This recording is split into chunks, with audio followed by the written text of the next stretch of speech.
بې مینې بې وفا خلک دی، د ښار کوڅې دي او ټول ناشنا خلک دی.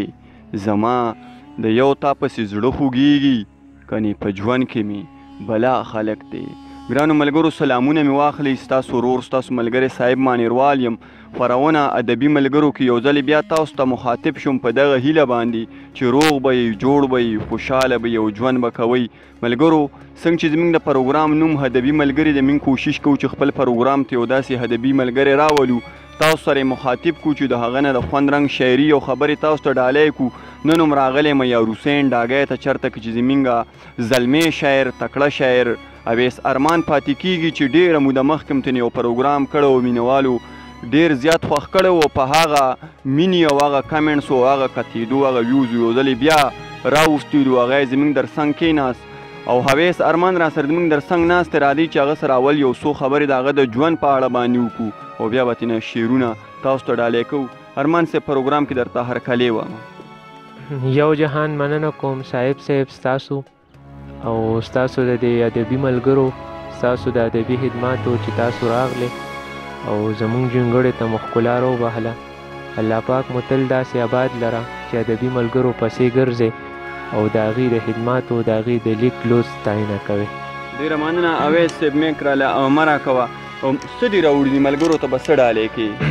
بس چې غزل به ووایم، خو غزل نه مخکې د ملګرو په خوښه باندې یو نظم به ووایم. غزل نه مخکې هایکو ده چې حساس دومره چې تنګ کړمه یارانو، حساس دومره چې تنګ کړمه یارانو، په وړو وړو خبرو خفه کېږي، زما ذات کې یو شاعر سړي اوسېږي.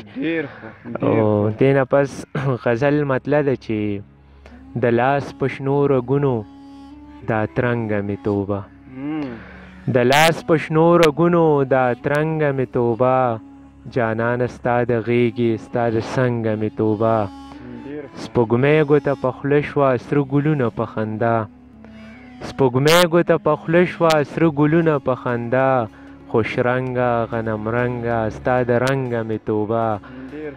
او ورپسې شعر دی د هجر په ګرداب کې د سا کشتۍ ډوبېږي، د هجر په ګرداب کې د سا کشتۍ ډوبېږي، د هجر د گرداب او د غورځنګه مې توبه، غرونو ابشارونو چنارونو کړې رایاده، غرونو ابشارونو چنارونو کړې رایاده، ته هېره رانه نه شوې د لونګه مې توبه. او الفت د ژوند ښکلا ده، الفت مې د زړه سا ده، الفت د ژوند ښکلا ده، الفت مې د زړه سا ده، نفرت بلها بدرنګ ده د بدرنګه مې توبه.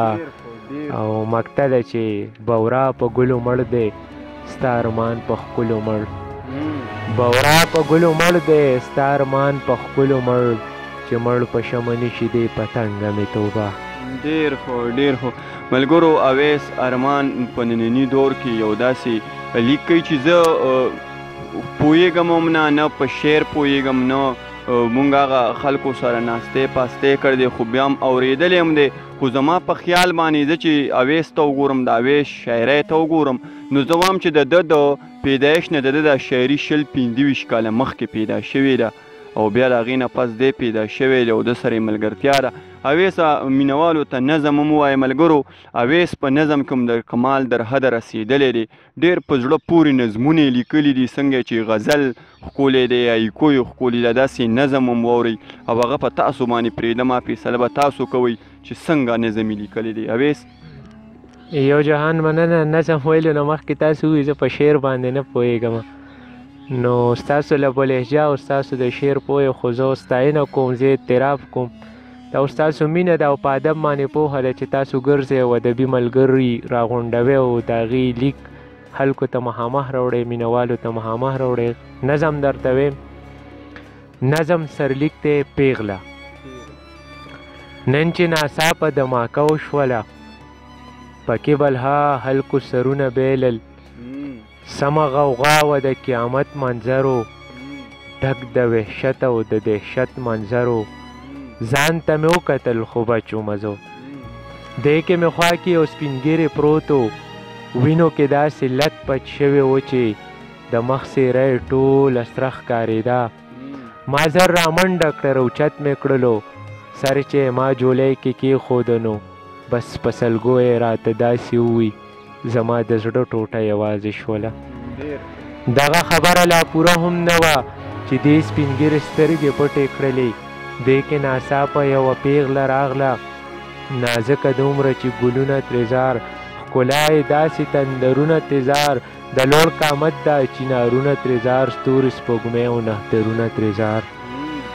چې خپل بابا ته رانږدې غوندې شوه، په ډډ اواز کې داسې چغه کړله، ما وی که تندر زما زړه له راغې، لکه ابشار غوندې په ساندو شوه او دا یې ویل ای د مذهب ټیکهدارانو واورئ، د شر نه ډکو ملایانو واورئ، په دې وطن کاویس خانانو واورئ، د فساد ډکو واکدارانو واورئ، د نفاق ډکو رهبرانو واورئ، ای بې ضمیره انسانانو واورئ، ای بې ضمیره انسانانو واورئ. د څو وحشي درندګانو منځ کې، د هوس ډکو شیطانانو منځ کې، د سپین پوشاک د شرمحانو منځ کې، د عزتونو د ښکاریانو منځ کې، او بیا د کلي د خانانو منځ کې، پیغله یوازې به ژوند څنګه تېروي، پیغله یوازې به ژوند څنګه تېروي. ډیره زیاته مننه. د جومات په سر مورچې جوړول غواړي، د جومات په سر مورچې جوړول غواړي، کتابونو ته جنګلي جوړول غواړي. او د امن خورونکي خلک څه شو؟ د امن خورونکي خلک څه شو؟ د هغوی سره رشتې جوړول غواړي. ته جدا او زه جدا چې دواړه یو کی، مشران داسې جرګې جوړول غواړي. د یو ځای ځانګلو سوال به دې پوره شي، اخترونو کې میلې جوړول غواړي. ملګرو، د اویس ارمان نه تاسو غزل او نظم واورېدو. هیله لرم د ژوند یو څو ګړی به هم پې ښې تېرې شوي وي. زموږ د ماتې ګوډې خبرې او شعرونه به اورېدلي. ملګرو، دا ستاسو مینه ده چې موږ یې را په مخه کړي یو. نن یې د اویس ارمان سره میلمه کړو او انشاءالله که ساګانو بې وفایي ونه کړه او مرګي پرېښودې نو ډېر زر به وي چې په یو بل پروګرام کې به همدغه شان د یو بل ملګري سره بیا مخاطب کیږو. تر هغه دمه پورې ماله زما ټول ټیم له راکړه اجازت. چرته هم چې ښاد او آباد اوسئ. د لوی الله په امان.